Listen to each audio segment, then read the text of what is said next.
નમસ્કાર, જય કિસાન દોસ્તો, હું આપનો રાજુ કરપડા। આજકાલ રાપર સહિત કચ્છના આજુબાજુના વિસ્તારમાં, રાધનપુર સહિત ઉત્તર ગુજરાતમાં અને ખાસ કરીને સૌરાષ્ટ્રના અમુક તાલુકાઓમાં અતિ ભારે વરસાદ થવાના કારણે ખેડૂતોને મોટા પ્રમાણમાં પાક નુકસાન થયું છે। આ જ સમયે પંજાબની અંદર પણ અતિ ભારે વરસાદના કારણે ખેડૂતોને પાક નુકસાન ભોગવવું પડ્યું છે। તો આ સમયે બંને જગ્યાએ જ્યારે ખેડૂતોને પાક નુકસાન થયું છે, ગુજરાતના સૌરાષ્ટ્ર, કચ્છ અને ઉત્તર ગુજરાતમાં અને સામે પંજાબમાં, તો પંજાબની આમ આદમી પાર્ટીની સરકારે આઝાદી પછી અત્યાર સુધીમાં કોઈએ ન ચૂકવ્યું હોય એવડું મોટું વળતર ખેડૂતોને ચૂકવવાની જાહેરાત કરી છે।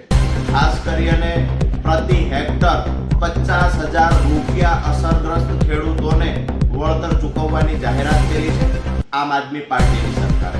બીજી બાજુ ગુજરાતમાં પણ ઘણા બધા તાલુકાઓમાં પાક નુકસાન છે, ત્યારે કેજરીવાલજીની સભા ચોટીલામાં હતી ત્યારે ખેડૂતોના મુદ્દે સુફિયાણી વાતો કરી રહેલા ભરતભાઈ બોગરા સહિતના ભાજપના નેતાઓને હું રાજુ કરપડા પ્રશ્ન પૂછું છું કે ગુજરાતમાં પણ પાક નુકસાન થયું છે, ગુજરાતમાં પણ અતિવૃષ્ટિ અમુક તાલુકાઓમાં થઈ છે, તો જેવી રીતે પ્રતિ હેક્ટર આમ આદમી પાર્ટીની સરકારે પંજાબમાં 50,000 રૂપિયા પ્રતિ હેક્ટર વળતર ચૂકવું ખેડૂતોને, ગુજરાતમાં ક્યારે ચૂકવવાના છે?